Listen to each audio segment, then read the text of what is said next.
episode of RfRx.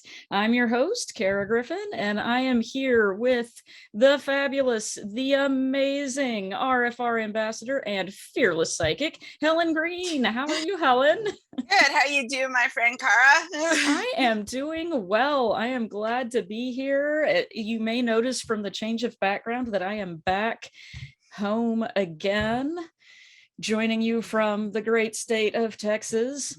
Well, the state of Texas anyway. And I am glad to be back. What have you been up to this past week?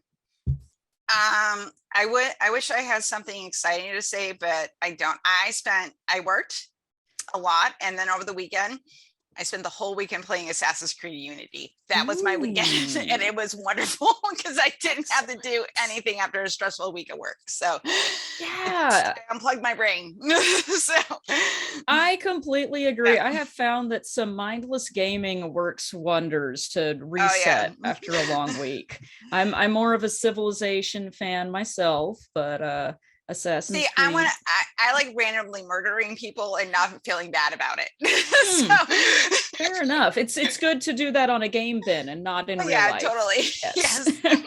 I do not recommend it in real life. No. Putting my disclaimer out there. Do not murder people in real life. No.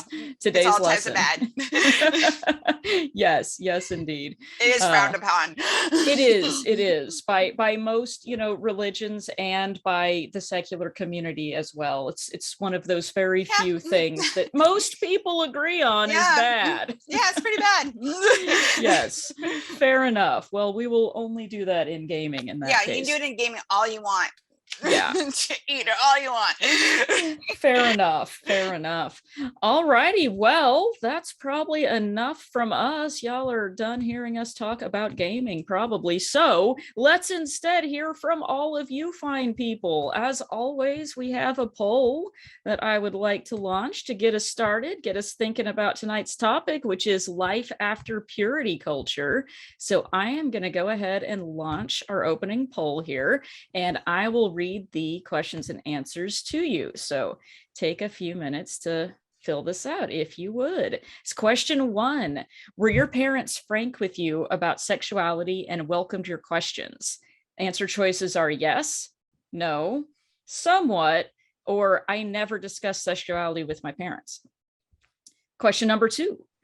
Did your parents condemn sex outside of hetero marriage? Answer choices are yes, no, not sure, or I never discussed this with my parents. Question number 3, did you marry young in order to have sex? And that's going to be up to you to decide what you consider young. Answer choices are yes, no, or I have never been married. And question number 4, do you have questions about dating, sex, gender identity, attraction, polyamory, etc.? Answer choices are yes or no. And if the answer you choose is yes, I hope that you share those questions with us later on. So I'll go ahead and let that sit there for a few minutes so you can fill it out. In the meanwhile, Helen, do you want to tell us what we're doing here this evening? What is RfRx? Well, again, to all you new people that have just joined us this evening, you are at RfRx. And where are you? You are on a weekly meeting where we host guests who discuss topics relevant to the folks in the RfR community, or people that are just dealing with issues of doubt and non-belief and want to get more information. This is not a replacement for our online community. Yes, there's a hangout after. Yes, we have really important discussions, but this is not to replace that. You want to, especially if you're going through the process, you want to connect with as many people as possible. This is just a little supplement. This is your vitamin D for the week. So this is what you want to take. Your vitamin RfRx, if I may say so myself. Your prescription for recovery. Yes, this is your prescription. Take it once a week on Mondays. So these talks are and presentations are to provide good information, advice, and coping skills to our clients and our community. So like tonight, we're going to talk about life after purity culture. We also have different topics on mental health, leaving different religions, the process of that, and how you continue to lead a life without any religion, or have a little bit of religion, but want some more tools in your toolbox. So this is what this talk is supposed to give that to you.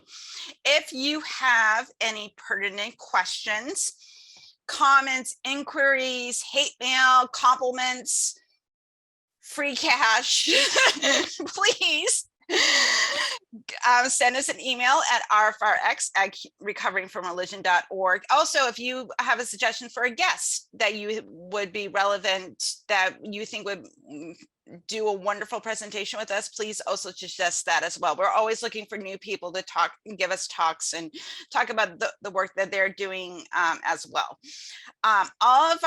Most of our previous RfRx recordings are at 94 on the YouTube channel. So, and we have a whole plethora of talks on this since we've been doing it, and you can go there. They're a little bit behind with the editing. I'm going to say this again until it's updated. But if you want to get even more recent episodes, just go to wherever you get your podcasts, on Apple, Spotify, Spreaker, wherever you get your podcasts, and those are updated a little bit more faster because obviously there's no editing of videos going on there. So those are where you can get your more of your prescription. So anyway, we're going to go find out what is recovering from religion, Cara. Tell us. It's an excellent question. I'm so glad you asked. And our mission statement at Recovering from Religion, or RfR, is to offer hope, healing, and support to those who are struggling with issues of doubt and non-belief. And so how do we do that? Well, let me tell you how we do that. First of all, for healing, we primarily offer that through our helpline, which is available 24/7 via online chat or phone calls from anywhere.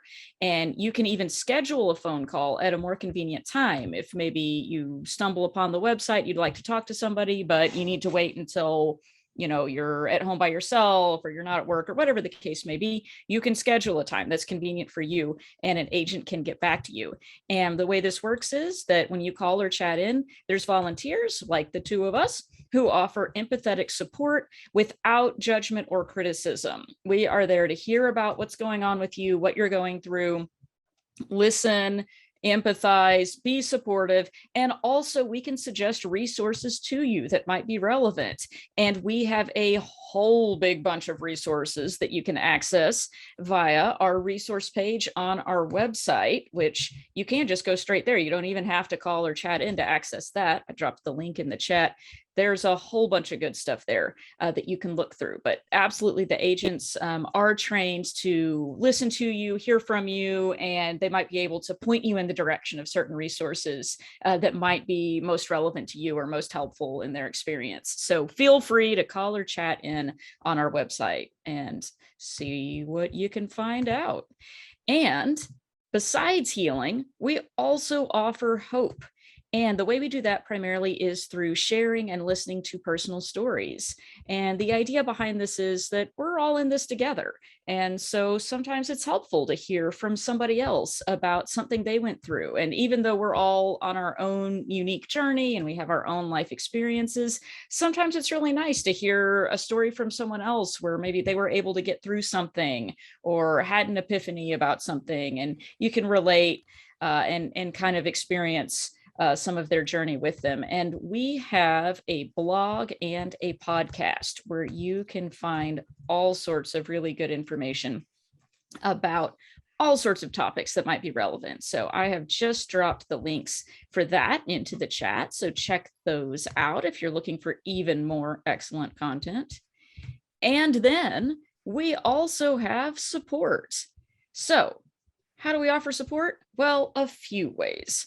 First of all, we have peer support groups. These are face-to-face meetings that during COVID went online. So these are virtual meetings, although some of them are beginning to transition back into in-person.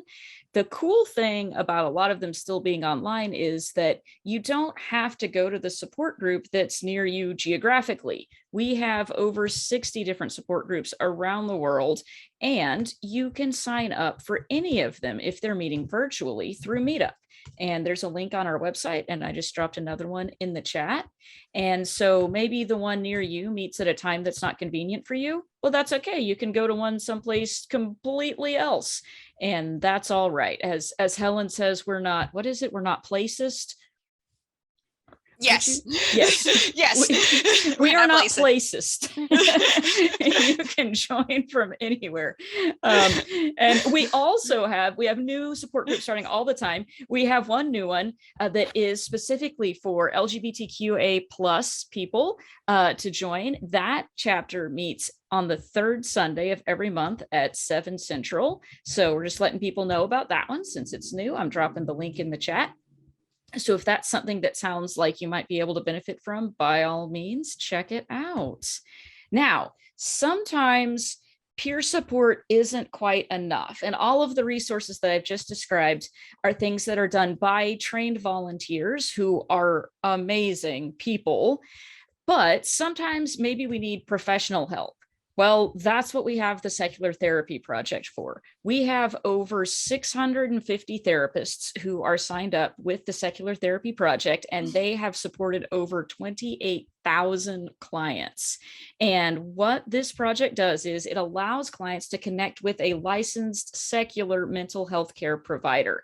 And all of our therapists are carefully screened at the Secular Therapy Project to make sure that they are appropriately licensed in their state and country, that they maintain a secular practice, which means they are not going to be proselytizing. They're not going to be telling you that you need to get reconnected to your faith or go back to church and talk to your pastor, or, go, listen to your crystals vibrate or things like that. They're using exclusively evidence-based treatments.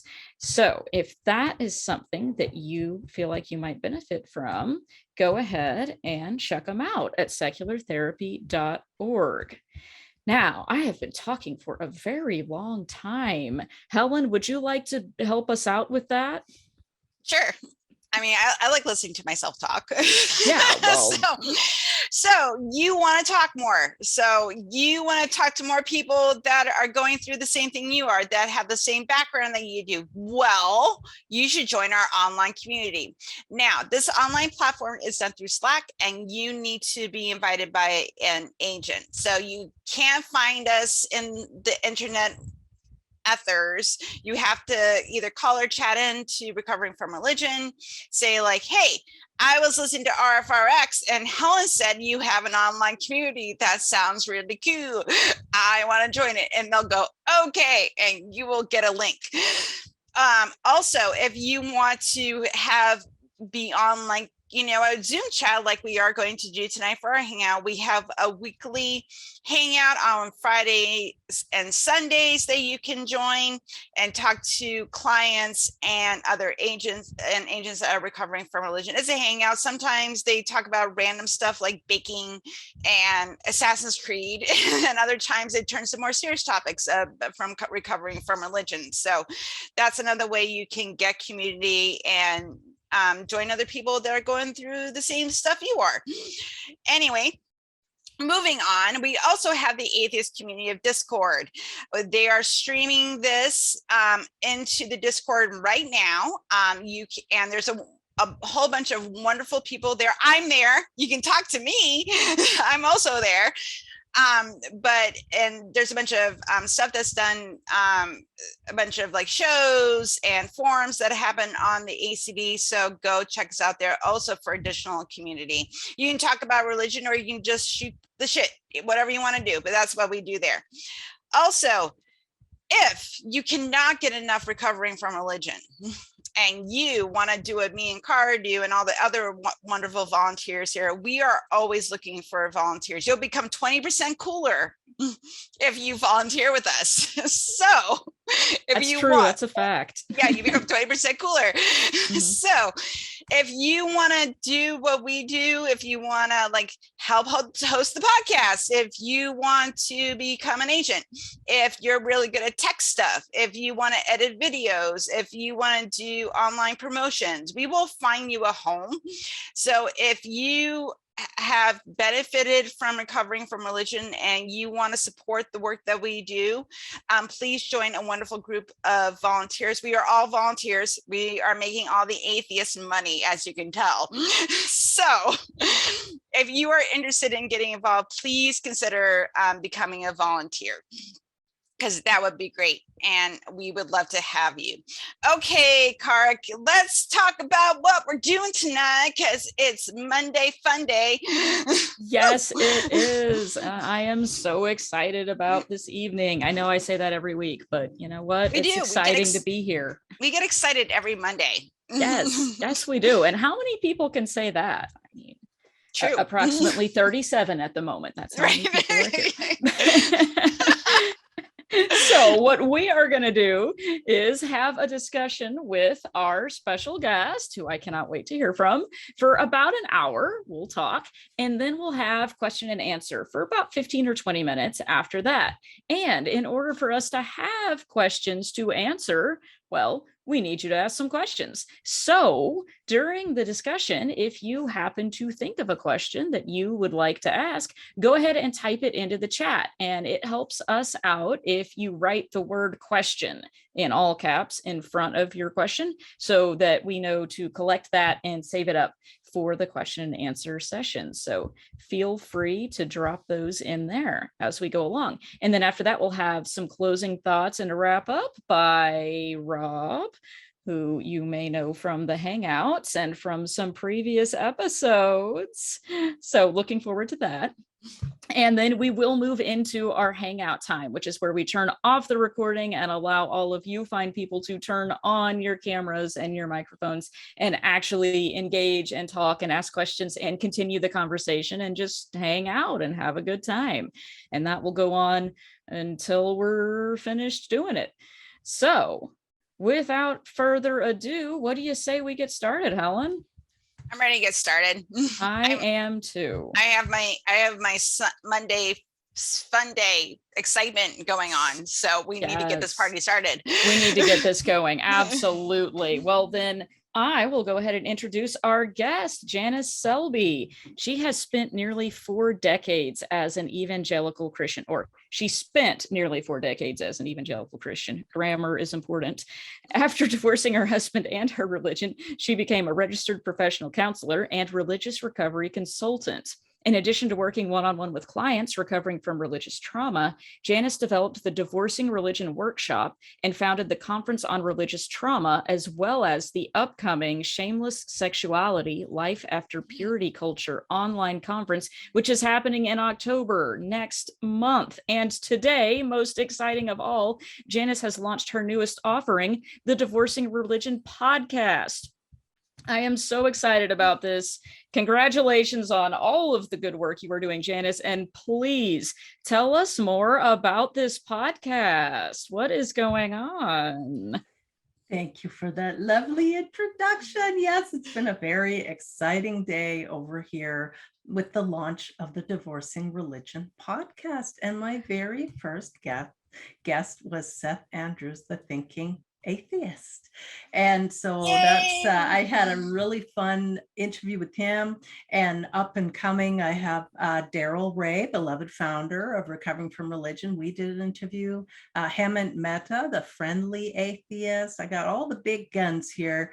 And really we'll be talking about what it's like to experience religious trauma and to recover from it, and resources, and then just whatever else seems to be going on in the media and the world that relates to religious trauma, because there's a lot. The world's having a moment.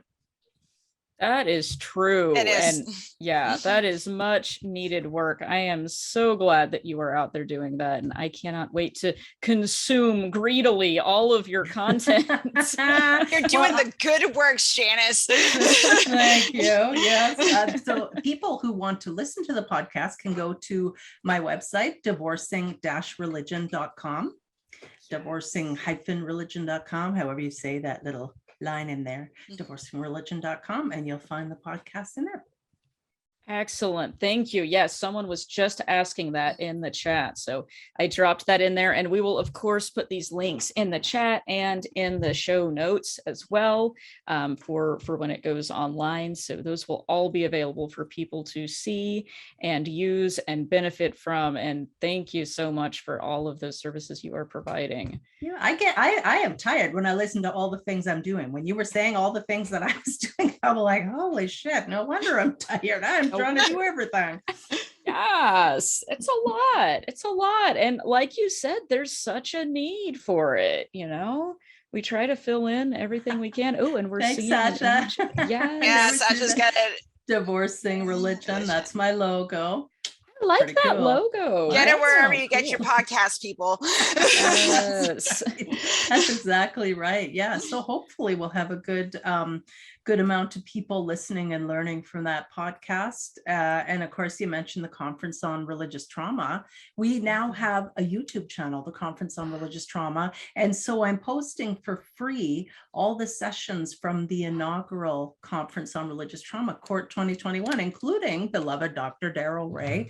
His session is up there, so you can go on YouTube and do the Conference on Religious Trauma channel on YouTube. Amazing. And I am dropping those links into the chat as well. Nice. Someone else Thank was you. asking about that. So those are both in there. What is the date for this coming one? Oh, well, the Shameless Sexuality, Life After Purity Culture, that conference is happening October 14th to 16th, and people can go to shamelesssexuality.org. It does not stand for .orgasm, but that might help you remember it, shamelesssexuality.org, and you can get your tickets there, and it's just going to be fantastic. I mean, I'd say it's going to be exciting, and it's going to be exciting. Oh, all right. Not Exciting.org. Yeah, not only October is the best month because it's spooky month, it's also sexy month. So it's spooky and sexy and shameless. And shameless. Oh my God, I love the shameless part of it, because those of us who grew up under purity culture indoctrination, there can be a lot of shame around sex. And we just want sex to be the fun, amazing, great thing that it is. And some people don't even want sex, don't want to have anything to do with it. And that's fine too. Yes, that is an excellent point. And that was a fabulous segue as well to our topic for this evening. Well done. It's like you have a podcast or something and you know how to do this. Janice knows how to take control. Yes. In the bedroom too. Oh, sorry. Yes, tell us more about that. And by that, I mean, you know, shameless sexuality. And what does that have to do with purity culture? What's going on with purity culture that might be problematic for people? What is it? You know, purity culture, I just feel like it should be called shame culture, because that's really what it feels like. And we typically think of purity culture coming into focus in the 90s and 2000s. And there was a whole industry really that popped up around it with as we say, purity balls. I know it sounds funny, but I mean, it's a type of ball where the little girls would get dressed up and their father, they would go to a ball and they would promise and pledge that they would never, ever, ever have sex with anyone with any husband until they got married. And this, so you have children and teens making this promise to their father. And then there was, you know, purity rings. Don't forget, there was a big thing in purity rings. And so it really did just become a whole industry, but it was very much about controlling sex and gender. And it isn't limited to evangelicalism. I mean, really all the Abrahamic religions, the big three there, there's a lot of hymen worship that goes on, and a lot of trying to monitor and control the girls and boys. And so the boys were told that their thoughts were bad and dirty, and the girls were told that they were bad and dirty. You know, you see the difference there. So females had to kind of almost dress in such a way to be invisible. So always in skirts and dresses. I'm talking for my own children when I was raising daughters. And I was just all in for evangelicalism and fundamentalism. I wore a head covering and just had a very restricted life, and homeschooled our daughters and really severely restricted their lives as well. So they could only wear skirts and dresses, and there was no makeup or jewelry. I didn't even wear a wedding ring. And really, I tried to make sure the devil couldn't get in. He couldn't get a foothold. He couldn't even get in through a window. So I worked really hard at that. Obviously, it didn't work.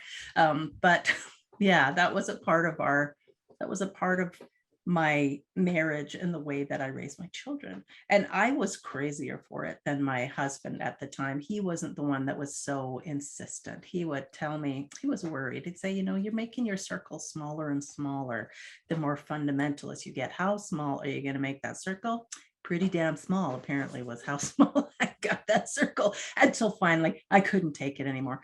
But that's for another talk that I'll have with you. But yeah, so we're supposed to be, in purity culture, really supposed to be pretty sexless before marriage, not even to think about sex, not to have crushes, certainly not to masturbate or think about pleasuring yourself in any way at all, or even getting to know your body. So we asked that poll at the beginning with some questions that kind of allude to purity culture about did your parents talk to you frankly about sex? Did you even know what was going on with your body?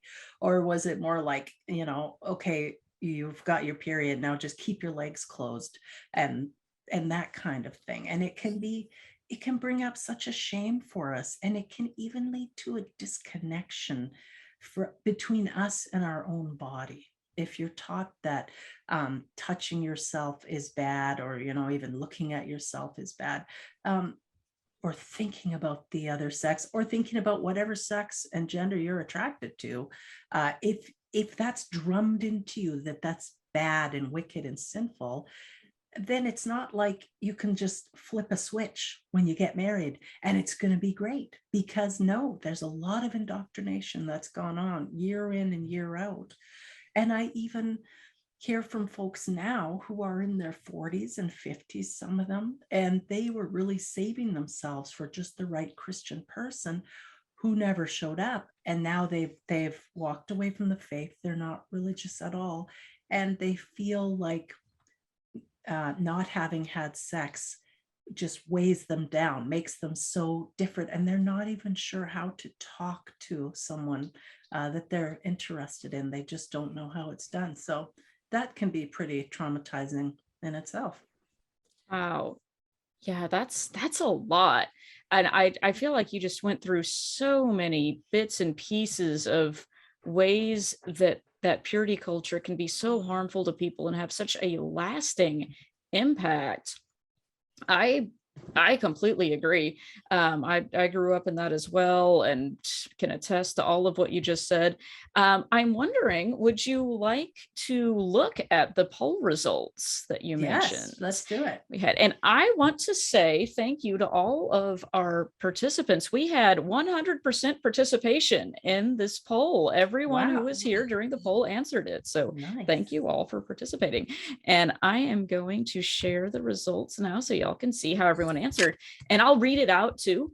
So people who are listening can hear as well. So the first question asked, were your parents frank with you about sexuality and welcome your questions? So 19% of people said yes, 33% said no, 17% said somewhat, and 31% never discussed sexuality with their parents at all. Wow. So that was question one. I'll go ahead and go through all of them and then we can unpack all this. Question two was, did your parents condemn sex outside of hetero marriage? 58% said yes, they did. 22% said no. 3% were not sure, and 17% again never discussed this with their parents. The third question, did you marry young in order to have sex? Only 6% said yes, which surprised me because I would have answered yes to that. 58% said no, and 36% said they have never been married. And then finally, question number 4, do you have questions about dating, sex, gender identity, attraction, polyamory, etc.? 39% of people have questions. So hopefully we'll get to those later. All right. Excellent. That sounds like we're right on track then with the Shameless Sexuality Life After Purity Culture conference, because I have over 15 speakers. There's psychologists, sex therapists, sex educators, social workers, authors, advocates, from just such a broad background. I really tried to make it as diverse as possible, including a speaker who focuses on advocacy around disability, physical disability, and sexuality, because I think that's something that's really important.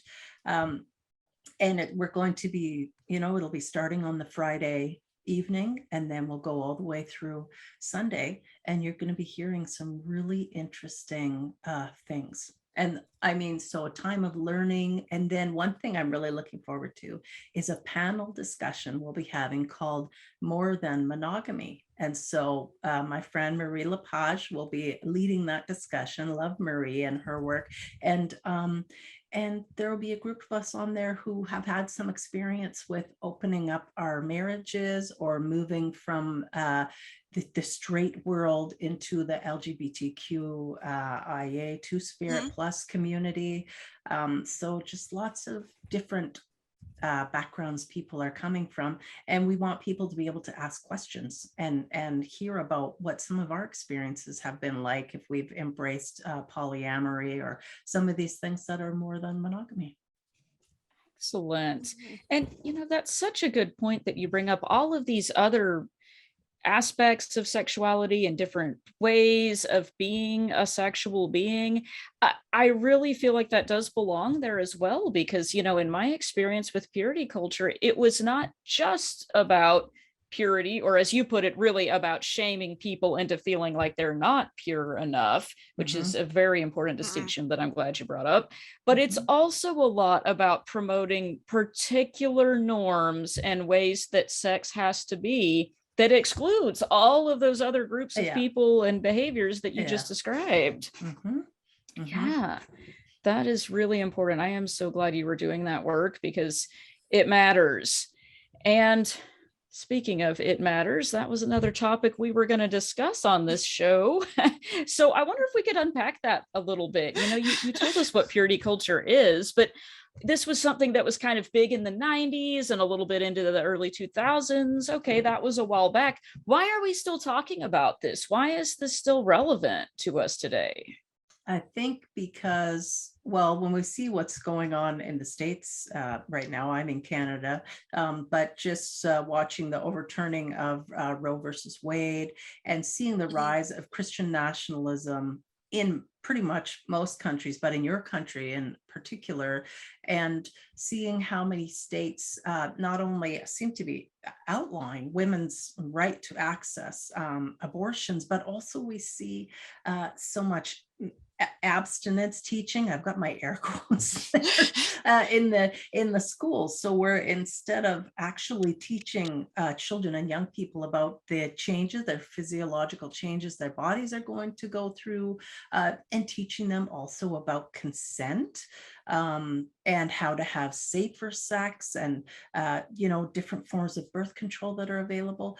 Those things are really important. It's certainly as important as driving a car, even more so.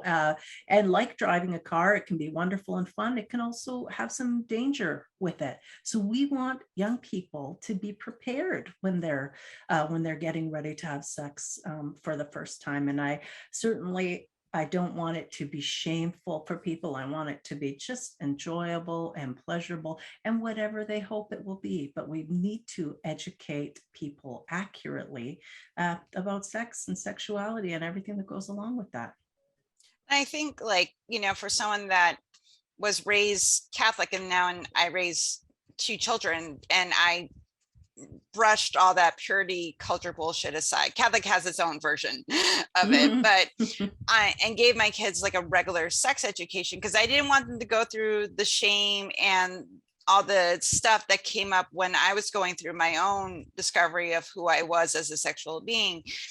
And like you were mentioning, like a lot of parents, like are brought up in that are brought up in these like purity cultures, and sex is bad, and it should only be used to make babies, or you're only supposed to have sex with your spouse, or whatever it is.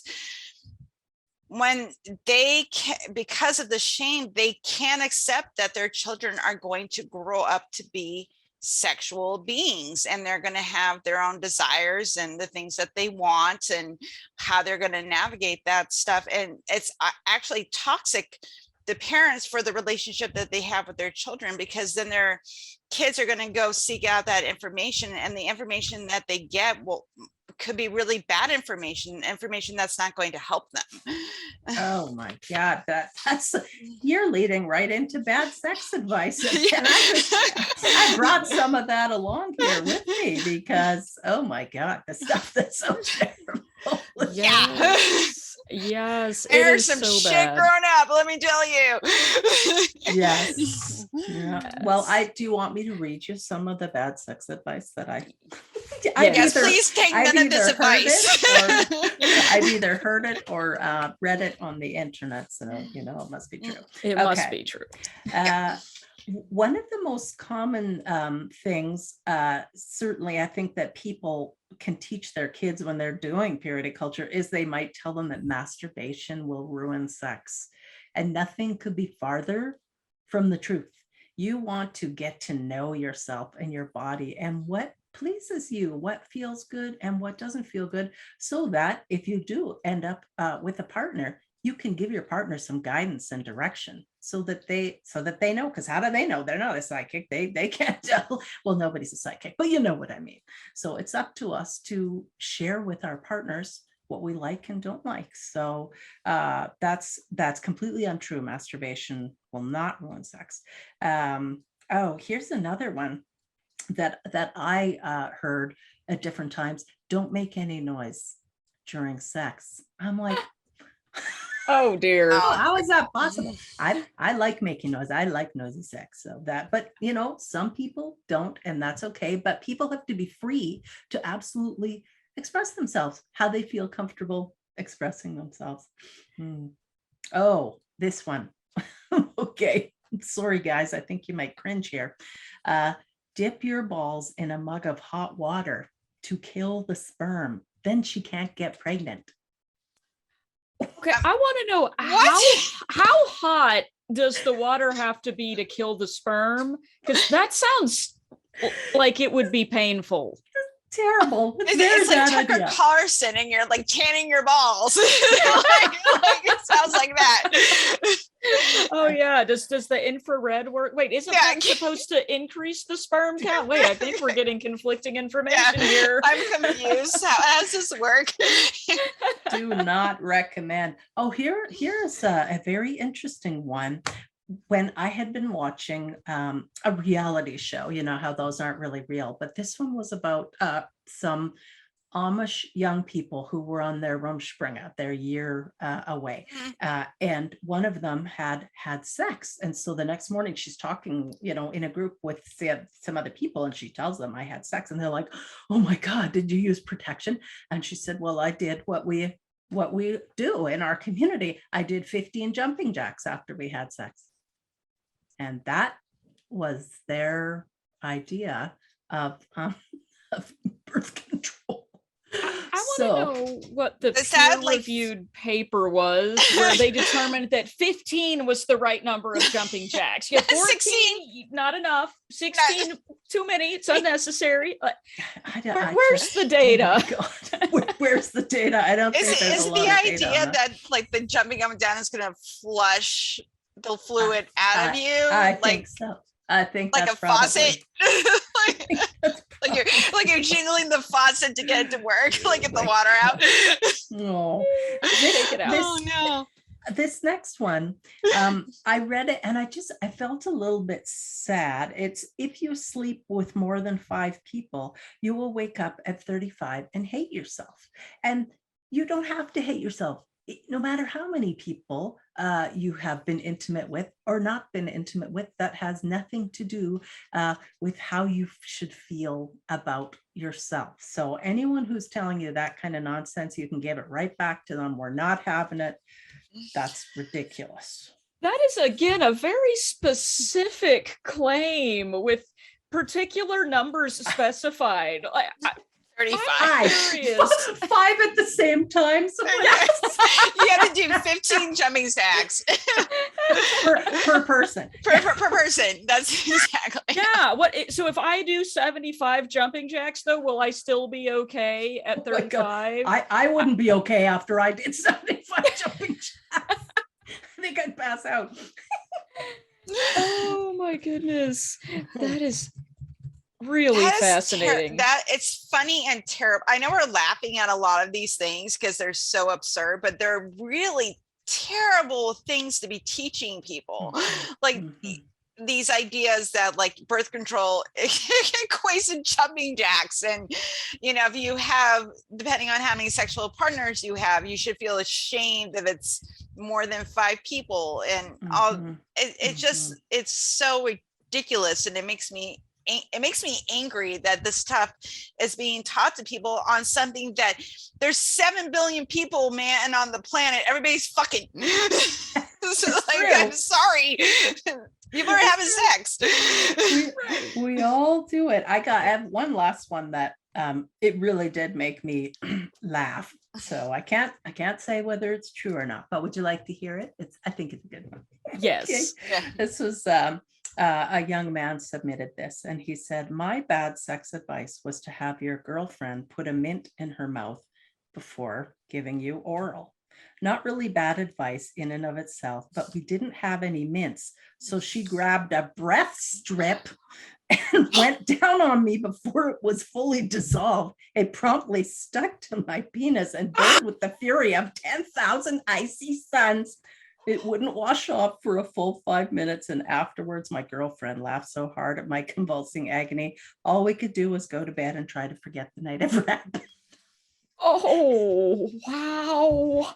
So we don't recommend breath strips. No.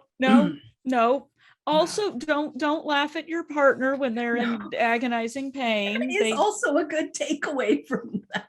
Yeah, I would have been offended by that. Yeah, I mean, unless it was, something we had plans to do, and that was, agreed upon. I mean, no kink shaming. No right, kink shaming. Right. That's very true as well. Yeah. And so I feel like we need to prepare our children, for one day, what they may encounter, what's going on with their body. We want them to feel like they can ask us anything, and we'll always respond, calmly as best we can. Even our face may turn crimson, because we're like, oh my God, this question is so embarrassing. Children are so just innocent and lovely. And when they come to us with questions, and when our adolescents, if we're lucky enough to have teenagers who come to us with their questions, we are lucky indeed. So we want to always meet them with compassion and honesty in our answers, and show them, if we don't know the answer to something, we're going to help them find it. We're going to show them where they can look it up and find the answer. And that also, of course, makes me think of porn. And so many people raised in purity culture, the whole idea of watching porn, watching intimate videos of other people is just terrible. They hate it so much, or they have such conflicting feelings about it. And so this is something also that's good to talk about. And in case people don't know, there is something called ethical porn out there, where everyone who's participating in the making of the video wants to be there, is adequately compensated. It's an atmosphere of safety. Everyone's sexually safe. So you can Google, ethical porn. I think I might have even sent a website along there.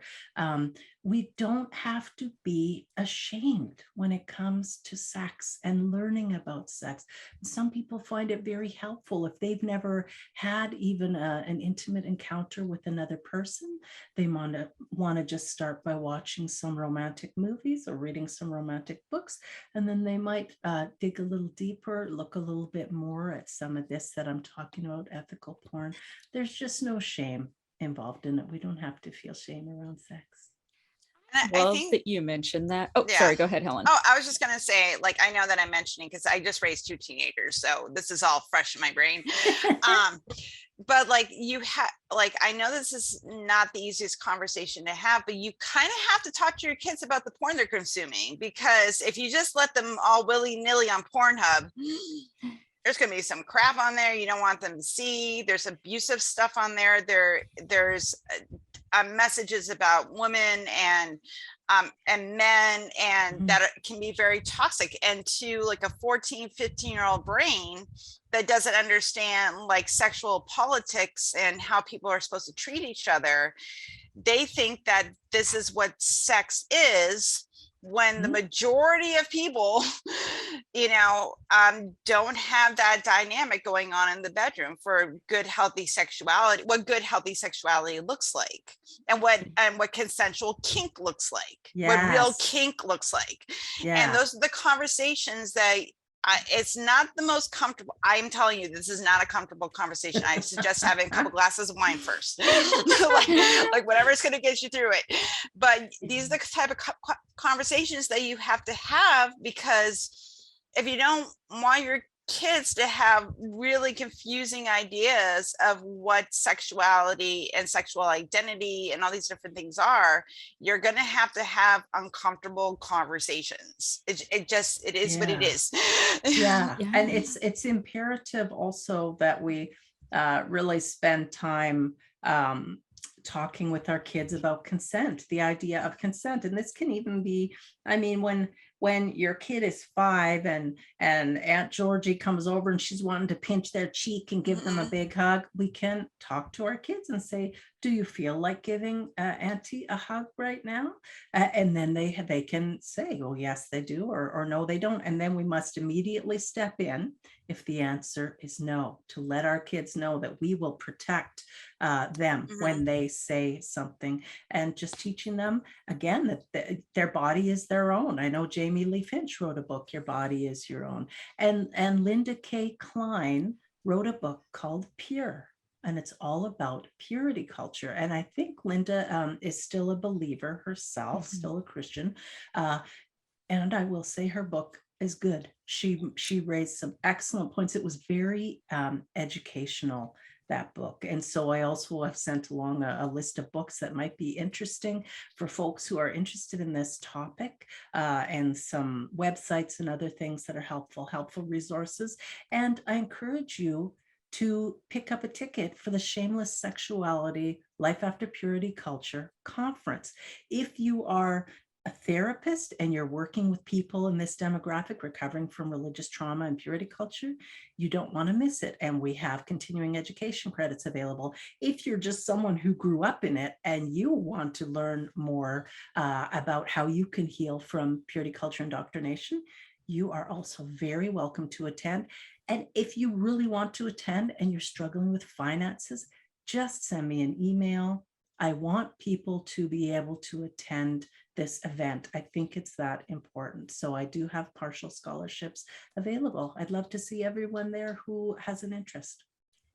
That is fantastic. I am so glad that you're putting that on. I think there are so many people who have been affected by purity culture, even who may not have heard it called that before, or didn't know that that's what it was, but who have grown up with those ideas getting into the way they were raised. And I really enjoyed that book, Pure, as well, by Linda K. Klein that you mentioned. And yeah, she does mention that she is still a believer in that, but I almost feel like in some ways that adds to the conversation, and that this isn't a conversation that only secular people are having. I know a lot of like my more religious family members like to set this up as, this conflict between moral people and immoral people, and the moral people are into purity culture and all those atheists just want to go sin. And that's not it. Even people among, inside the Christian church have pointed out how extraordinarily damaging this whole framework of thinking has been to people, ruined lives and relationships. Yes. And particularly also the LGBTQIA Two-Spirit plus community has just suffered terribly as a result of purity culture indoctrination and being told that heterosex is the only sex that you are allowed to have, and you are broken and there's something wrong with you if you don't fit this precise, very limited mold. So we have a number of speakers who will be addressing this topic who are members of the LGBTQ community, including a trans counselor who's a friend of mine here in Canada. I'm so glad she'll be joining us. I'm really looking forward to hearing about her experience as well. Ooh, that sounds very interesting. I will be interested to hear about that too, because you're absolutely right. It's not even just that in purity culture, oh, okay, well, once you're married, everything about sex is okay. There's still so many rules around it. You have to be in a heterosexual marriage relationship that's approved by God and your church, and you have to be engaging in certain kinds of sex acts with, at the right frequency and the right way, in the right position. Yes. Don't be doing any crazy stuff. Well, on this topic, I think it was in the Orthodox Jewish community that they were almost completely covered in sheet except for their genitals. And it was missionary. They could have sex, but it was like real quick, just to, make sure that, we're trying to make babies. And that was it. Like, it was definitely like a business arrangement. Like, we just got to be in and out, get it done, and it was it's one of the, it's not all in the Jewish community, but in this particular sex that it was taught that this particular sex is the only sex that is okay, where you can't even be naked with your partner. Right. And have their naked body on you, except for your genitals. And I'm just like, that's depressing and sad. Like, it like broke my heart on on a level, And in some very fundamentalist Islamic schools around the world, the female students, the girl students get tested at the school to see, they have an invasive physical test to see if they are still a virgin. And the children are subjected to it, even though there have been some laws passed in some of those countries saying we don't allow this, don't do this. But of course, in the very fundamentalist, it's about hymen, about whether the hymens are still intact, and it's very archaic, the whole idea of it.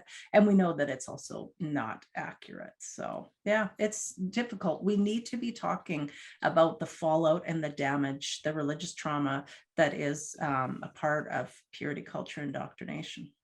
Oh yeah, because, just to reiterate what you said, I mean, to be clear, the whole concept of virginity is in itself a social construct. That is not a medical thing, right?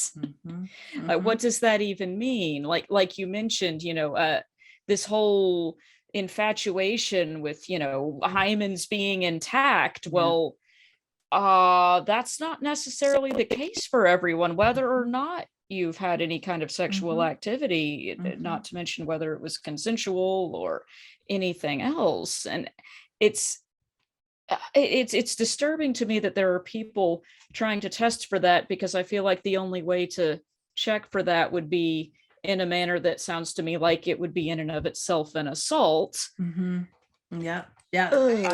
misogyny and sexism. Smell it. And it stinks. I wonder if any of our folks who are viewing or listening today are familiar with any of these pure woman metaphors. So I got my air quotes going, pure woman metaphors, maybe in youth group. Maybe your youth pastor said, who wants some gum? And then they pulled it out of the package and they chewed it all up. And then they offered you a chewed up, wadded up piece of gum. and then they said, here's someone who's a woman who's had sex. And then otherwise, here's the pristine piece of gum still in the wrapper. This is the virgin. The gum one, I think, was pretty popular. I know the rose, the crumpled rose, or the rose with all the petals plucked out. These are all, of course, representing women. An Oreo, there's a brand new Oreo, or an Oreo that's been ripped apart and, had the stuffing licked off, and the paper glued together, and then you try and rip the paper apart, and it's saying just saying that that's what it's like whenever you have sex with someone, because your spirit is joined with them, and it's not right to rip it apart. But I saw an interview that was really powerful. I don't know if everyone here is old enough to remember the name Elizabeth Smart. She was a young Mormon girl who was kidnapped out of her home and held hostage, obviously with very mentally ill people. And she was talking in this interview. She had just the week before she turned 14. And so she'd been receiving a lot of purity culture indoctrination from her parents and her youth group in a church. And so she was, this is a trigger warning here. This is going to have a little bit of sexual assault talk. I'm sorry. But she was attacked and abused sexually by her kidnapper. And at that point, she wondered if it was even going to be worth it to try and escape, to ever get out, because nobody would want her, because she wasn't a virgin anymore. And I just thought, oh my God, to have to be coping with that nonsense on top of just how am I going to survive? What's going on here? So it's really important what we teach our sons and daughters about sex and sexuality. I mean, like, I can relate to that because I'm a sexual abuse survivor. And when I went through my own process growing up, when you are taught that somehow how men treat you is somehow something you did, right? Because that's the message you're getting, that it's something about you, when really it's about the person being a perpetrator and being a terrible human being. That is shit that you have to kind of work through. And when I heard her story, I completely understood it, because I was like, girl, I've been there.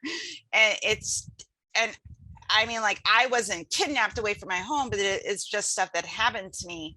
And my parents, I love them and they're wonderful people. And they knew it wasn't my fault, but because of the messages, they didn't know how to have those conversations. Because one, they couldn't talk to me about sex. And two, I've been abused. How do you have that conversation when you weren't preparing your child for for the positives of sexuality? How do you prepare them for the negative things that could happen? And it took a lot of work on my end to deal with all that stuff. And that's why I can talk about it and not be triggered or re-traumatize myself. But when you get these messages over and over again, that somehow what you do is your fault. Like, we are the gatekeepers of our sexuality. Right. And then if men, find us attractive and they come onto us, it's our fault. It's just not men having their own sexuality and their own desires, and maybe got some toxic messaging as well. Right. It's on us as, females. And that's also toxic to men, because it teaches them that, oh, you know what, you are at a whim of what your penis wants to do. Right. Yeah. As if they don't have any self-control. And I also certainly do want to point out that it's not only girls and females who can be sexually assaulted and sexually abused. I know that this happens in the male community as well. And so we want to make sure that our children know the exact appropriate medical terms and names for all their body parts, so they can ask us questions about those body parts, and that they understand about consent, that nobody's allowed to touch them without their consent. And of course, I'm talking about informed consent. So it's not appropriate for an adult to be approaching a child who doesn't have an understanding and a grasp of what's involved with sex. That's never appropriate. So we need to be teaching our children to value themselves and that they have ownership of their own bodies. Mm-hmm. Mm-hmm. And that is so important and so lacking from all of this purity culture ideology, mm-hmm. which, you know, it's so concerning that there's so much emphasis placed on this idea of purity, where as long as you are a quote unquote virgin, which isn't even, as we discussed, a real thing, then you're good and people will love you and you can be in a relationship and you are loved by God. But if you're not, for any reason, well, maybe no one will want you anymore. You're bad, you're impure, you're dirty, you're the chewed up bubble gum, you're the tape that won't stick together anymore. And when you present that information to kids in such strong terms and such black and white manner of thinking, it's absurd to think that that's not going to have negative impacts on people who experience assault or who have, you know, even engaged in sexual activity prior to being indoctrinated into purity culture. You're telling people that they're worthless. And I think it is so important when people like Elizabeth Smart and like Helen, how you just did, point out how damaging that was. That is not a good message to give out into the world, where people experience sexual assault all the time. Yes. And I think also teaching young people that if they'll just maintain their pure status until their wedding night, they will have a blissful sexual union that's blessed by God. If you don't know your own plumbing and how you work, and you don't know your partner's how it works for them, and you don't even have the words to communicate and talk about, does this feel good? You know, does that feel good? I feel strongly that everybody should have a list of yes, no, maybe, what, and there are different sites. I know Scarlet Teen has a really good yes, no, maybe chart for sexual things that you're willing to try or interested in or not interested in. I think it's good for teenagers and adults to be looking at some of those things and be aware of them, so they can give proper consent, or properly withhold consent and say, no, that's not for me. I don't want to engage in that. But we can't just ignore it and pretend like sex doesn't exist. Right. This idea that, if we just teach kids that they'll be impure and unlovable if they don't have sex, then they won't do it and it will never come up. I'm sorry, that is not realistic. They're just going to go somewhere else for the information, or they're going to go out into the world without any information. Right. And that's not going to end well. Right. It's so true. And imagine if you're like a queer person trying to navigate all this stuff. Luckily, as a queer person, I was able to navigate it really well because I had wonderful supportive people around me. But if you're growing up in purity culture and you identify as a different gender or sexuality and trying to navigate all this shit, it's an additional trauma that's being put upon you, not only on the purity, like you're only supposed to between one man, one woman on your wedding night and make babies. And you're like, well, I'm gay. I don't want to have sex with the opposite gender. I want to have sex with someone that's my gender. And you're telling me that's bad. And I don't understand why. And I can't do anything about these desires. And that's another additional trauma that's being put on the trauma that's already happening. And so it's trauma all the way down. It's like turtles. Traumatized turtles all the way down. Trauma turtles. It's trauma turtles. Trauma turtles all the way down. Well, I wrote down some thoughts about overcoming sexual shame. And I thought some of these might be helpful for some of the folks who are watching or listening to this. What we need to do is disconnect shame from pleasure. That's what we want to do. Disconnect shame from pleasure. And we need to deconstruct the sexual shame teachings that we received. So there's those teachings of shame. They came from somewhere. They didn't come from just us. They came from a parent or a Sunday school or youth group teacher. Someone taught us what they thought was shameful. So we need to recognize what those teachings were, where they came from, and that they are not ours. We want to challenge the sexual shame messages. We want to really develop self-compassion and swap out judgment for curiosity. That's one of my favorite things that I work with my clients on when they've grown up in fundamentalist homes. We want to, anytime judgment is coming up, we want to do our best to swap it out for curiosity, because curiosity opens the world. It expands the world for us. Judgment and fear, they shut it down. So we can also let ourselves be curious about sex and sexuality.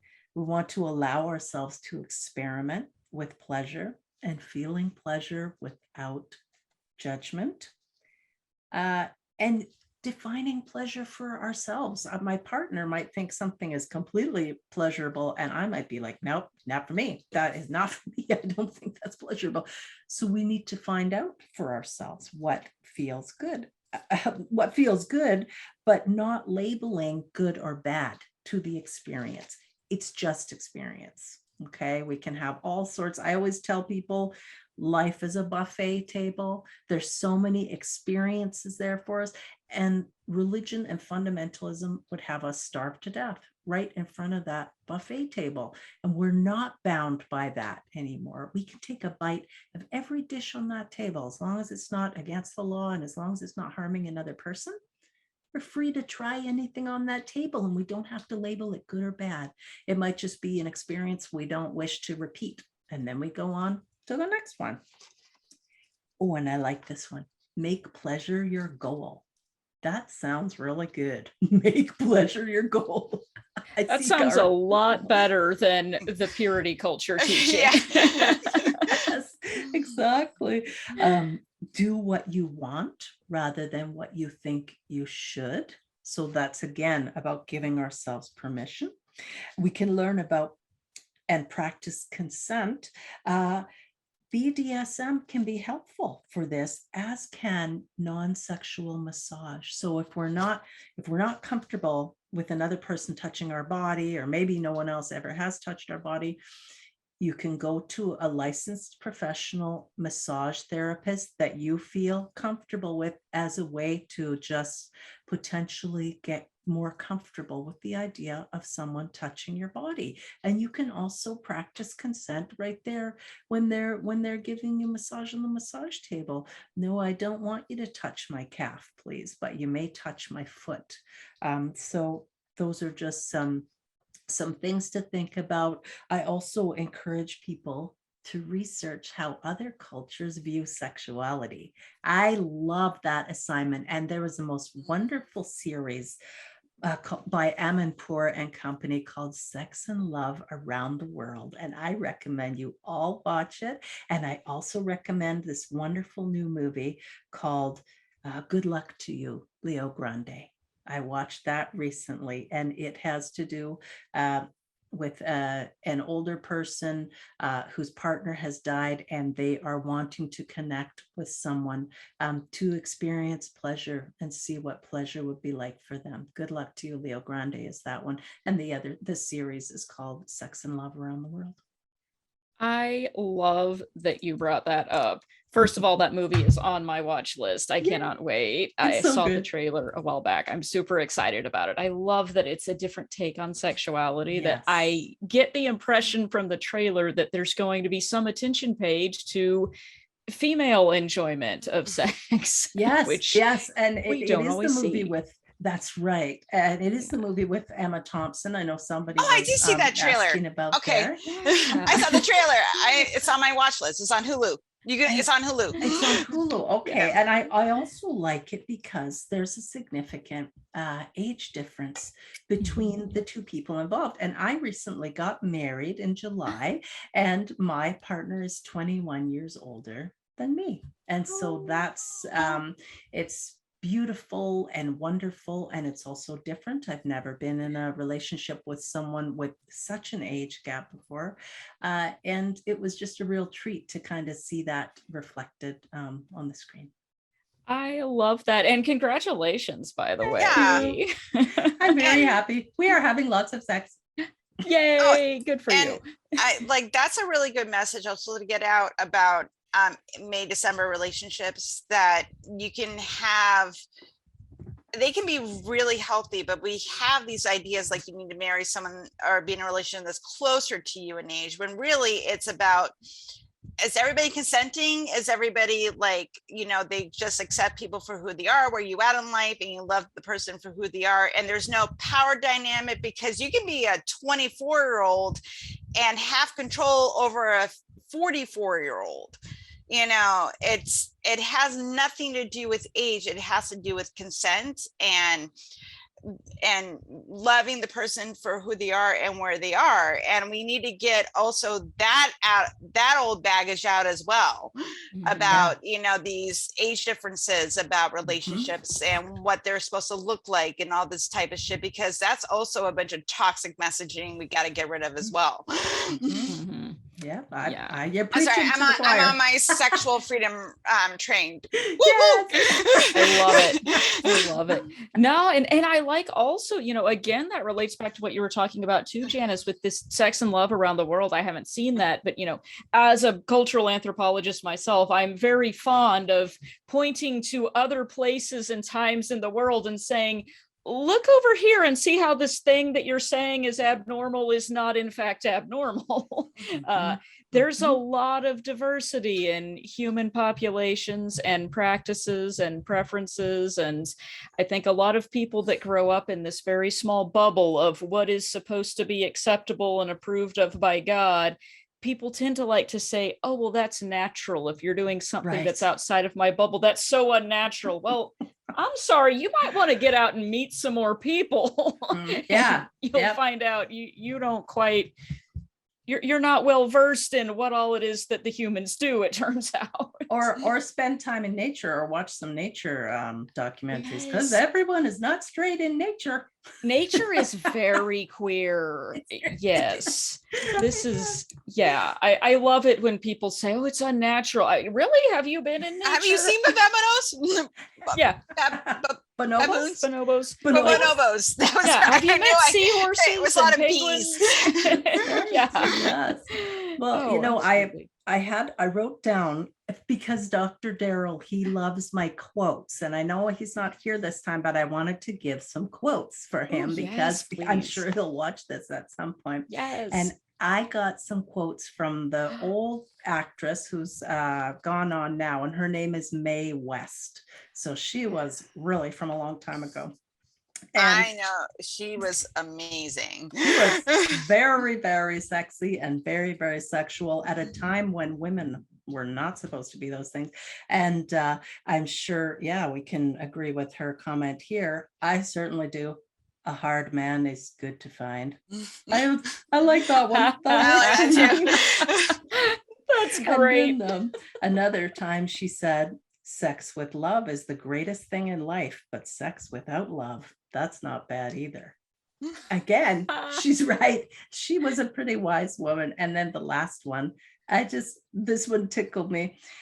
Having sex is like playing the card game bridge. If you don't have a good partner, you better have a good hand.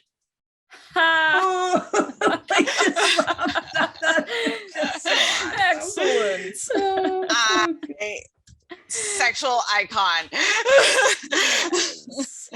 Great advice. Mm-hmm. She even spent time in jail for being, she wrote a play all about sex. I think it was called Sex.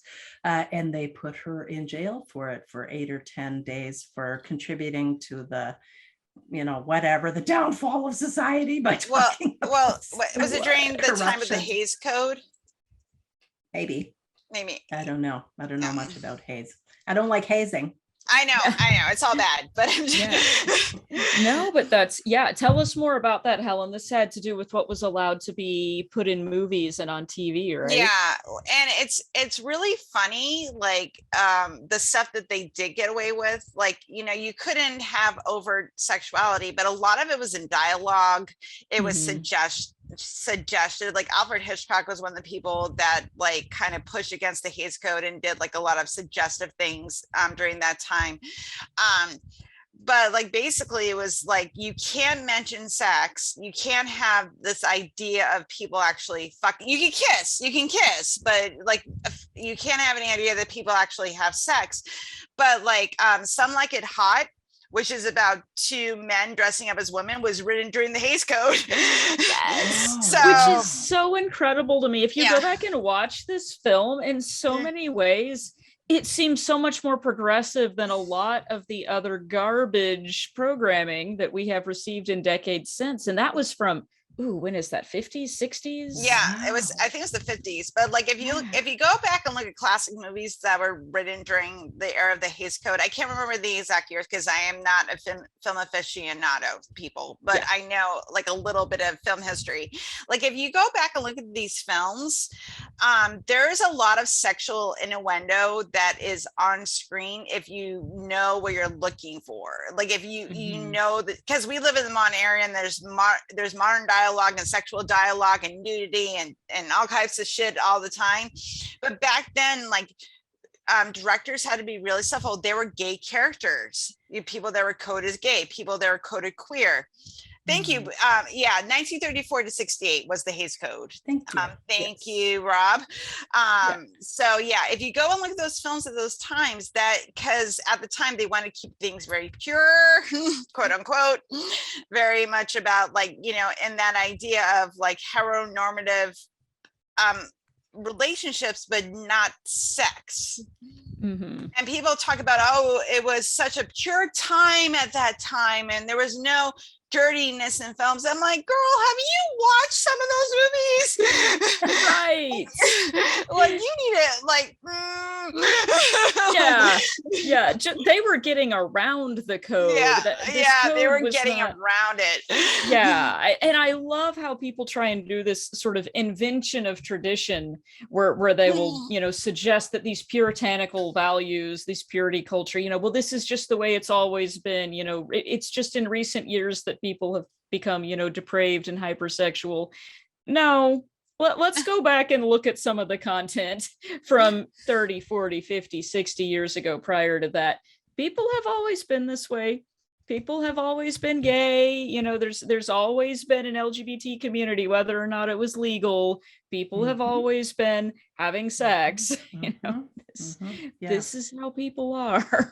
And when I came out of religion, when I divorced religion, that was when I started accepting my own sexual attractions and that I am bisexual. But I couldn't, and I knew that probably from about the time I was 12 years old, that I was attracted to females and males, but I just could never act on it. So just tried to keep it out of my mind, married a man who became a pastor and, that whole thing. And it wasn't until I really started purging myself of religion that I was able to start embracing who I am and to do so without shame. So that's good.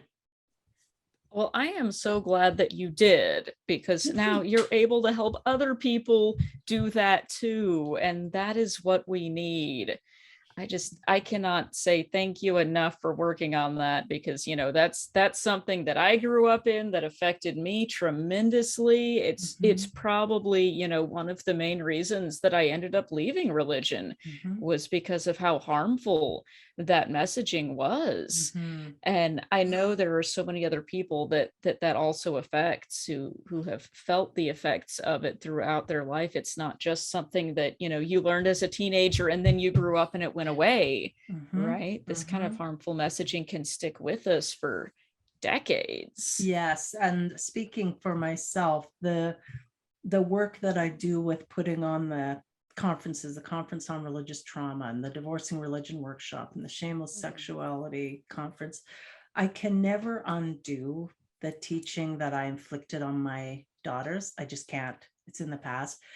Since then, we have had many frank conversations, many apologetic conversations and letters on my part to them as I grew in recognition of what my purity culture indoctrination, how it could have negatively impacted them, and wanting them to be sure that they knew they could both come to me about anything and ask me about anything, because they were in their teens by the time their father and I split up, and my whole deconstruction really was well underway.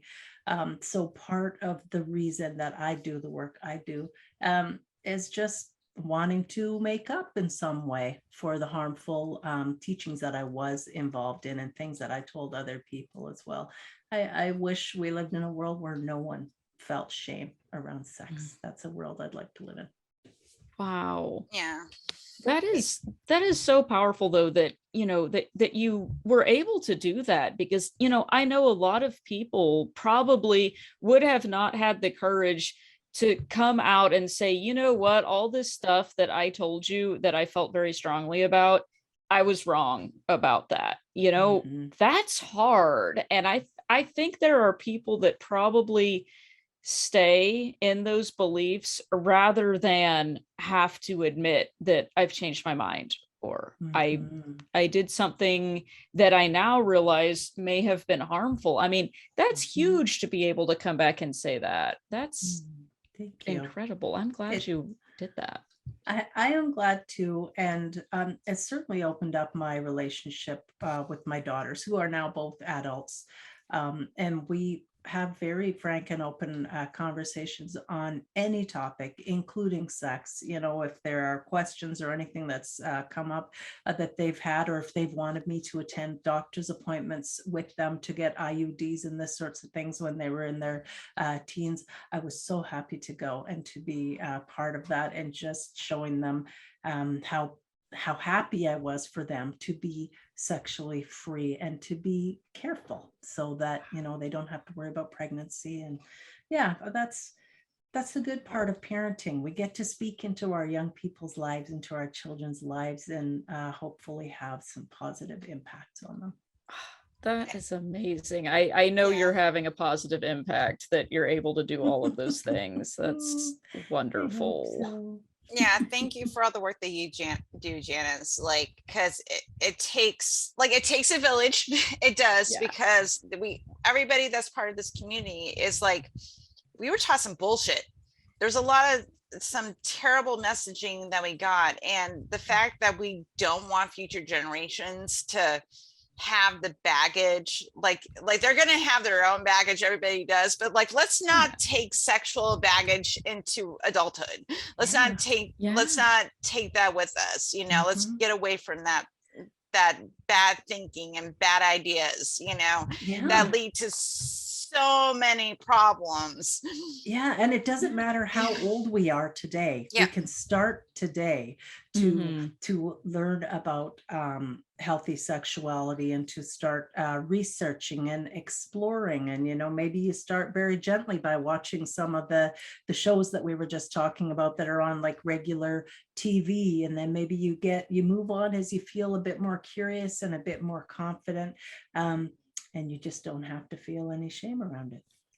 Yes, that is great advice. Just get out there whenever it is that you're arriving here. That's right. Yeah.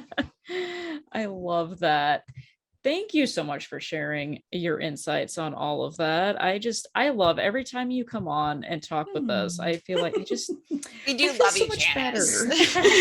Well, you keep inviting me back, so I keep it all the time. It's a good sign. We want you part of the RfRx cult. Yes. I love it.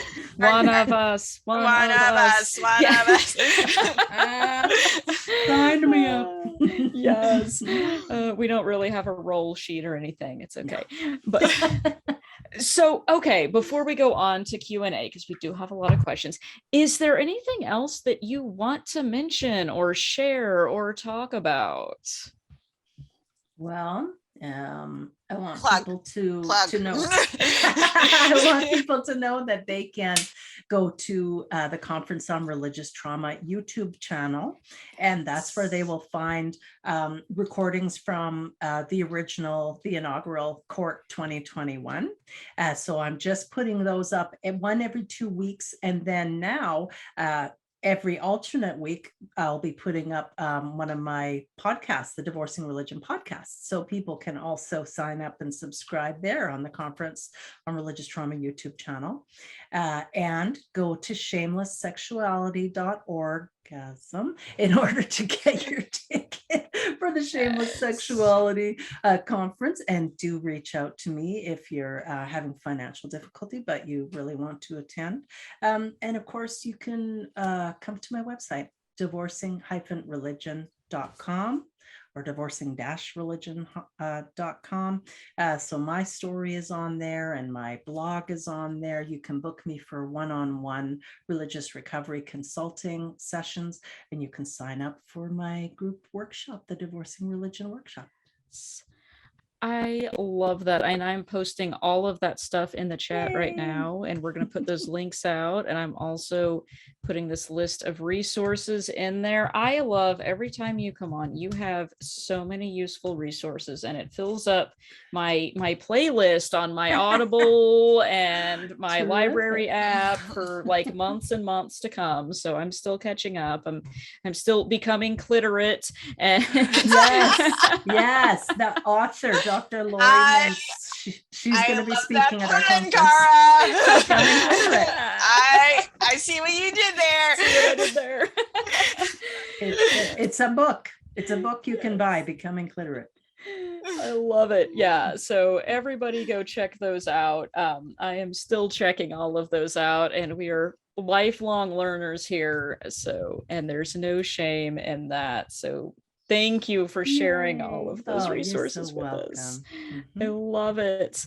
Okay, well, we have questions for you. Are you ready to answer questions? I'll try. Okay, all right. So the first question, I already jumped the gun on. Somebody asked what your links were, and I posted that in the chat. So yes, the next question, and this is one that is really interesting to me that we touched on a little bit, but maybe we could delve a little bit deeper into it, is how does purity culture differ for men and women? Right, yes. So females, women, little girls, teenagers are really taught that their body is a huge stumbling block. I've got my air quotes. Have you all heard that? You don't want to be a stumbling block for your brother. So that when our bodies start changing and developing, we can be a stumbling block to the preacher, even to one of our brothers, or to a teacher. So our responsibility is to dress in such a way that we do not look sexual at all. So nothing form-fitting. And of course, most of us who were fundamentalists, we just had to wear skirts and dresses all the time, long skirts and dresses. Some groups, your arms always also have to be covered. And so the teaching is that the female is just dangerous, but with the boys are taught that it's their lustful thoughts that can send them to hell, and that masturbation is bad, and that pornography is bad. And I worked as a medical transcriptionist for years and years, some online and then in some hospitals, different hospitals, and I had more than one case, or I was familiar with more than one case where a patient had actually taken out their eyes because they were having a psychotic break, and that verse in the Bible, the verses are damaging, they're dangerous, they're toxic. So we don't want to make boys feel bad about masturbating, or that their thoughts are bad, or their desires are bad. And we don't want girls to feel that way either. We don't want anyone to feel that their body is bad and the cause of trouble for other people.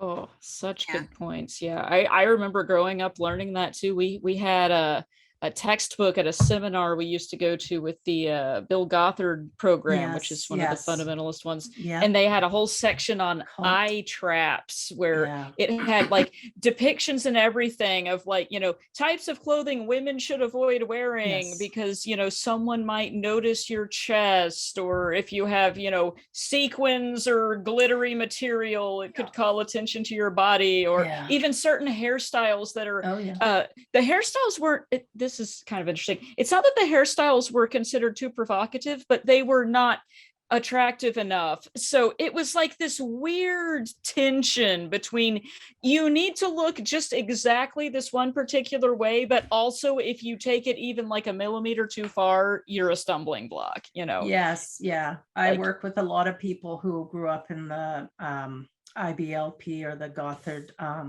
cult, and it can be very damaging. And of course, in Christian fundamentalism, your hair is to reflect your gender. And so you're supposed to have short hair if you're a male and long hair if you're a female. There are all these rules around it. And you know what? It's just one day for me, my Christianity corset was too tight and I just broke it and I spilled out of the whole thing, never to go back again. I'll never again be told by someone else how I must live. I decide that for myself. Yes. Like I've seen it also in like purity culture, like YouTubers now, that they talk about wearing like makeup in a godly way, whatever the fuck that means. Like, like these ideas, like what clothes you wear, even what colors you wear and what kind of messaging you're sending out. And it's very weird because there's like this mixed messaging going on. Like you want to attract a mate. Yes.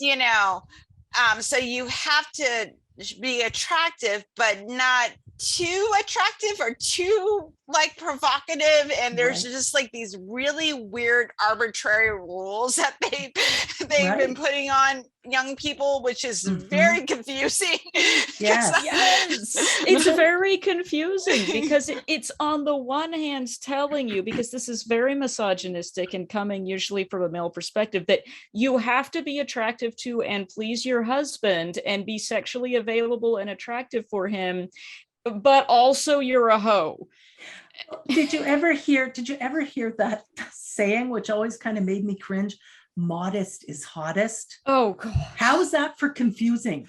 That is very confusing. So yes, I see you dressed like you're wearing a tent, but I also know you must be hiding something like really good under there, and I want something. Well, it was like, to quote the great Trixie Mattel, drag queen extraordinaire, like she was like, okay, she's like, can you imagine like pulling up to an altar and like walking in there and going, what kind of eyeliner would God wear?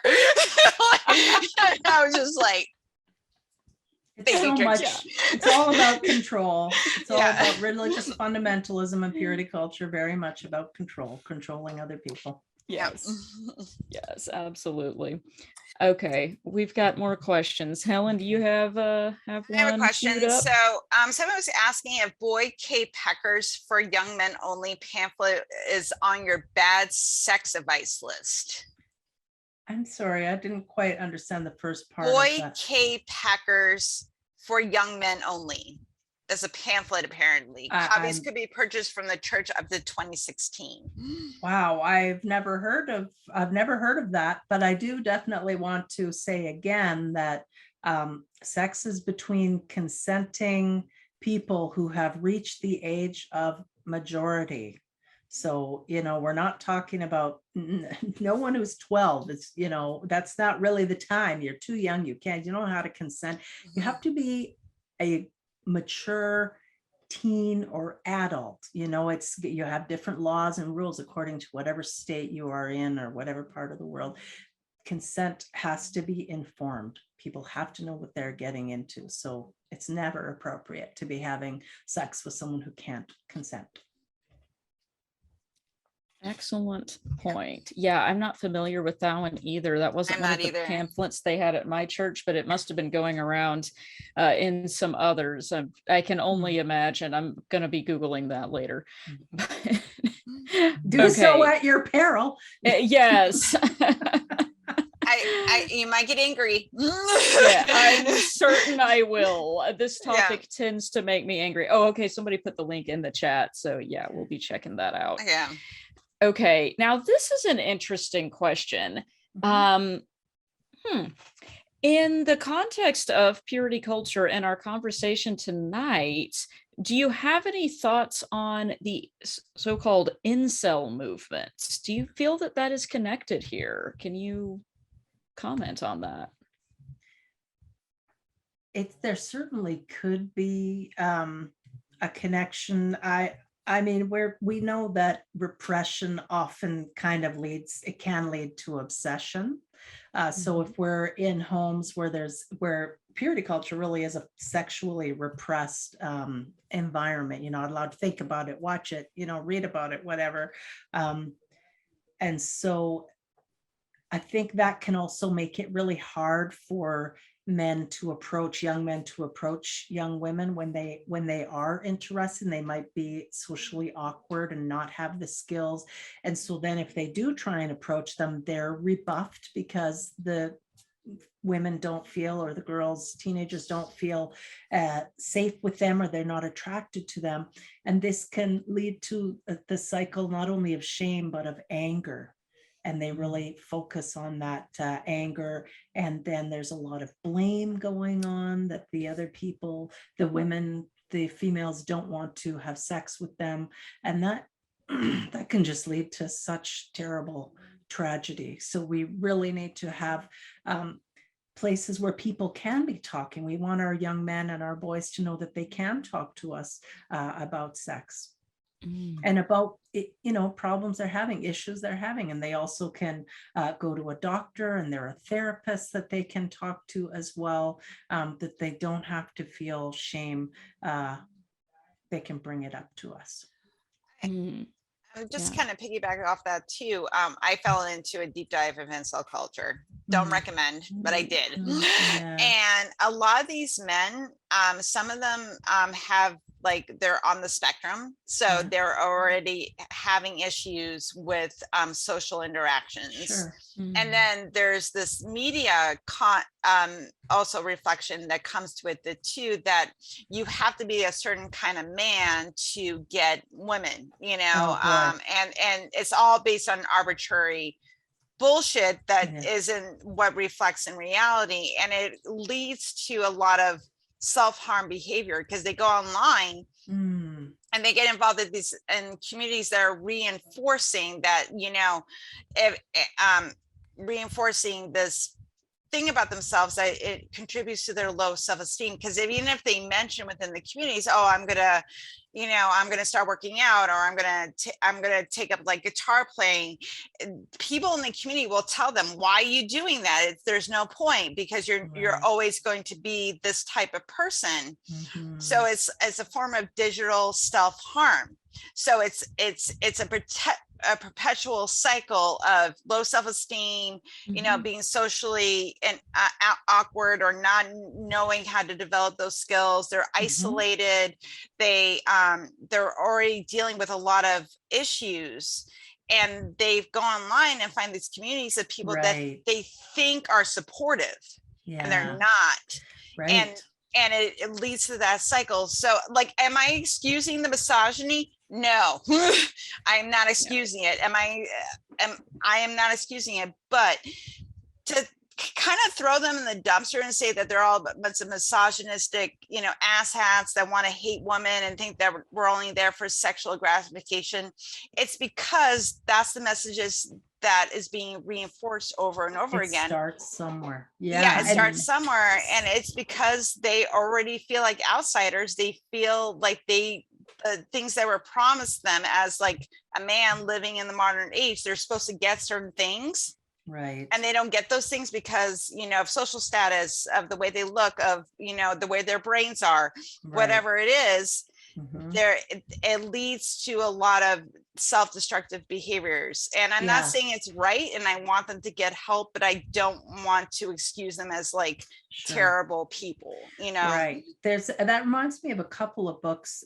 Someone in our chat just recommended one called "It Came from Something Awful," and that book looks at the origins of incel community. But also, there's a really interesting book called "Jesus and John Wayne," and that is kind of looking at how the idealized Christian man, and that falls into the purity culture purview as well. That he has to be big and strong and manly and leader. He's doing leadership and all this kind of stuff. And those are not all men are like that. Not all boys are like that. Why are we trying to put our children into those molds? We have to give our kids permission and room to be who they are and develop as they develop. Yes, this Christian masculinity thing. I went on a deep dive down the internet on that one recently too, and it's disturbing. We do focus a lot on how damaging this messaging is towards women and basically any non-male, non-hetero people. But yes, it's toxic masculinity is a real thing, and I recently heard from someone, this had never even occurred to me before, but someone mentioned that their whole life they had heard the phrase toxic masculinity, and it offended them because they thought that it was saying that being masculine or being a man was in and of itself toxic. Right. And they didn't understand that it's actually referring to a way of describing and prescribing masculinity in a way that is harmful to men. It's not saying men are bad. It's trying to push this ideology onto men in a way that is damaging. I mean, and for that matter, there can be toxic femininity too. If women are, if we think,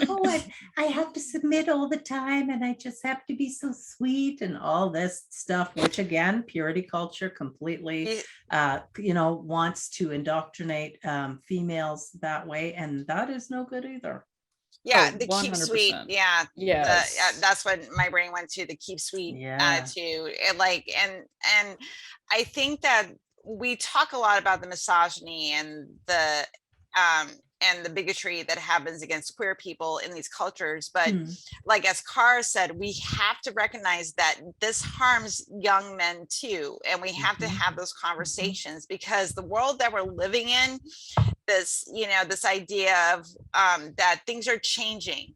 And I think a lot of young men don't know what to do with these changes, especially those that have grown up in Christian cultures that are promised certain things. And a lot of women are also fighting back against that and being like, well, I don't want to be subservient to my husband. I want to be able to have a job and I want to be able to be an equal in my household. And their preachers telling them, no, you want a woman that's going to submit to you, do all the things that she's supposed to do and blah, blah, blah, blah, blah. And you're supposed to be like this, that way you talk that toxic Christianity manhood thing. It's all these ideas are bad for everybody. Like, it's like regardless of gender, sexuality, like all these ideas are bad. They're bad.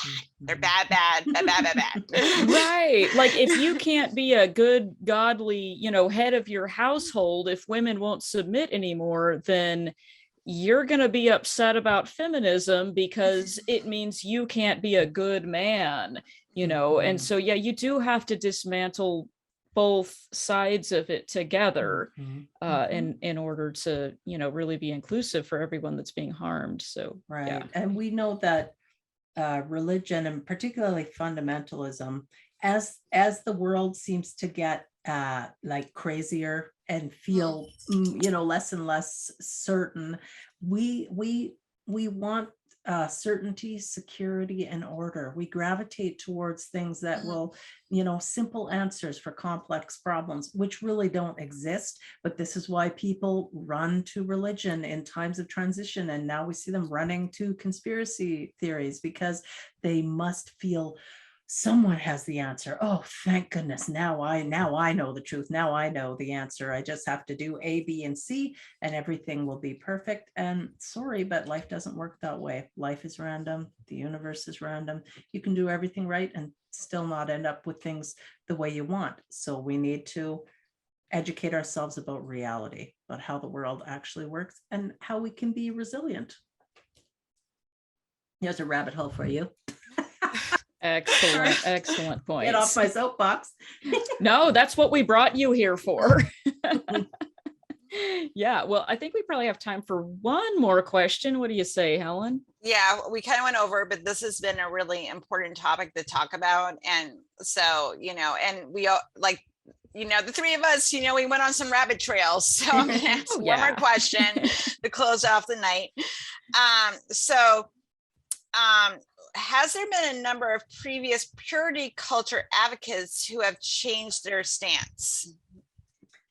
Well, the most popular one is that guy, Josh, what's his name? And he did I Kissed Dating Goodbye, right? He wrote that book, and then now he's like, no, don't read that book. That was a terrible book. I was completely wrong and misled.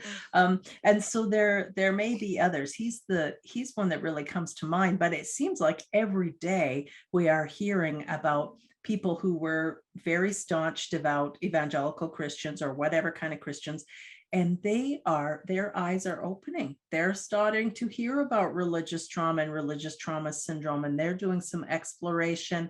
And they are on that deconstruction journey, and a lot of them end up fully deconverted.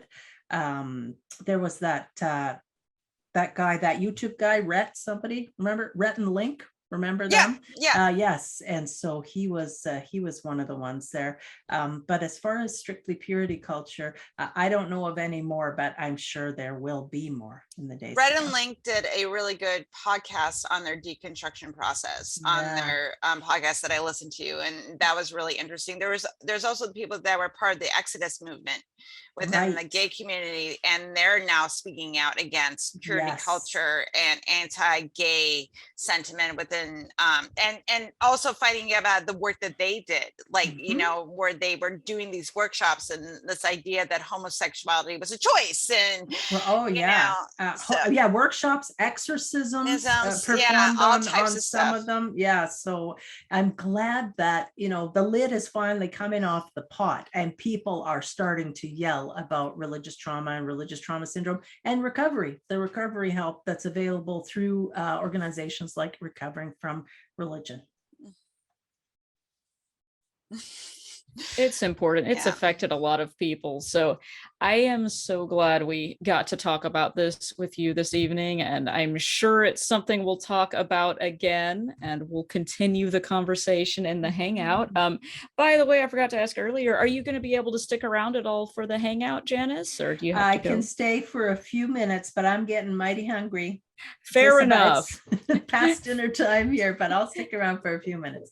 Awesome. Thank you. We'll be glad to have you as long as you feel like staying. So we'll go ahead and wrap up so we can get finished here and get everybody to their dinner. And once again, thank you so much for coming and sharing your insights with us. This has been wonderful. So today, it's always a good time, and we're going to share your links and everything again too, so people can find you and check out your show as well. So don't forget about that, everyone. Yes, the podcast, Divorcing Religion podcast. Yes, excellent. So more conversation will be taking place there. And of course, we will be back here again next week as well. Same bat time, same bat channel. And we are going to have Jack Wathy, who will come and discuss the illusion of God's presence. And a brief description for you. He says, science has only begun to make sense of religion's powerful grip on the human mind. Why do 7% of members of the National Academy of Sciences believe in a personal God who answers prayers? The question is important because it probes the most irresistible essence of the appeal of religious and spiritual thinking. Using evidence from visual illusions, behavioral biology, and neuroscience, he will offer an explanation for this and other puzzles of religion in terms of a cognitively impenetrable illusion, one that science has largely overlooked. Wow. So, Yeah, I'm pretty I'm excited about excited that. for that. Yeah. Yeah, there's a book. The former pagan in me is like, ooh, like visual illusions. I was like, ooh. Yeah, I'm pretty excited about that. Optical delusions. I'm excited. I love it. And I love brain stuff. Yes, I do too. So definitely come and check that out with us next week. And if you're ready for even more RfRx, don't forget to check out our YouTube channel or our podcasts, wherever your fine podcasts are sold. Just kidding, it's free. And check out some of our previous episodes. And don't forget, if you have questions, comments, complaints, death threats, suggestions, email us rfrx@recoveringfromreligion.org. And don't forget about our blog and our podcast. And Helen, do you want to tell people where they can find us on the social medias? Yeah, so listen, all you wonderful people, like, we need engagement. So if you want to go on our Facebook page, go to our main Recovering from Religion Facebook page, where you can find out what's going on with Recovering from Religion. We also have a support group. So we also have a Facebook support group that you can connect with agents and other people that are dealing with recovering from religion. So you can join us there. We are also on Twitter. Twitter is not a complete cesspool, people. So you can go on Twitter and join Recovering from Religion and see what's going on within the community and the stuff that we have going on. Also on the Instagram, there's also some TikToks. Listen, Dr. Ray is doing TikToks. So you need to go check out some TikToks and see what's going on Recovering from Religion. Also, too, you should sign up for our newsletter. Okay, so if you, because like there's going to be free dick pills that are going to be offered. Don't get the free ones, they suck. Instead, sign up for our newsletter, where you can get RfR news, resources, recently published videos, and recently published blogs. So go check us out on our newsletter. So I know that Cara wants to talk about the last poll and what's coming up, in the next few minutes and all that jazzy stuff. So I'm going to let Cara finish this up. So go ahead, Cara, my fearless co-host. Thank you so much. Yes, it's like you're almost psychic or something. I am. I'm fearless too. Yes. It is amazing. We have notes, but yes, I do want to hear from all of you fine people. And so I am launching our exit poll that has the same questions as always, which I will read out for you here. This helps us out to know how things are going, how you found us, how you liked the show, what you'd like to see more or less of. So if you don't mind, take a second and fill it out for us. Question number 1 says, this program was relevant to me. Answer choices are 1 through 5, 1 being not at all relevant and 5 very much relevant. Question number 2, the speaker was clear and understandable. Answer choices are 1 through 5 again, with 1 being not at all understandable. I think that might be a problem with your connection. 5 being very understandable. And question number 3, I will definitely attend future programs like this one. Answer choices 1 through 5, 1 being will not attend again, 5 being will definitely attend again. And question number 4, how did you find RfRx tonight? Answer choices are through the RfR online community or Slack, through a meetup event, through Facebook, Twitter, or Instagram, through Eventbrite, or other. So I'll leave that up for just a second so you can go ahead and answer that. And I'm also going to drop Janice's contacts in the chat once again. And now, while y'all are filling that out, we have some closing thoughts. Rob, are you ready to wrap us up and send us on to the Hangout? I am. I've been taking notes all evening. Thank you, Sasha, for making me do this. So tonight we had a conversation about purity culture, ideology, shame culture, as Janice called it, and discussed why this topic is still relevant today, Christian nationalism. She talked about Abrahamic religions being especially good at controlling people and sex, and Janice called it hymen worship, which is interesting. Janice talked about shame associated with sex, recommended some great movies to help with issues like that. And I learned about the Hays Code I had never heard about. And I got to hear some interesting raunchy Mae West quotes. I didn't hear the one about the pickle in the pocket, though. Janice also shared some news about her website, podcast, and upcoming Shameless Sexuality conference. My favorite part was the sex advice, though. So here's what I remember from that.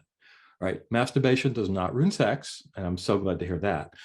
Noisy sex is just fine, perhaps even preferable, and the noisier the better, I think I heard. Sex with more than 5 people in life will not make you hate yourself. But I wasn't clear, as I put in the chat, if we're talking about a menage, I think it would be called 5 in French, with 5 people, which actually translates to a household of 5. I had to look that up, what menage a trois meant, household of 3. I never knew it meant that.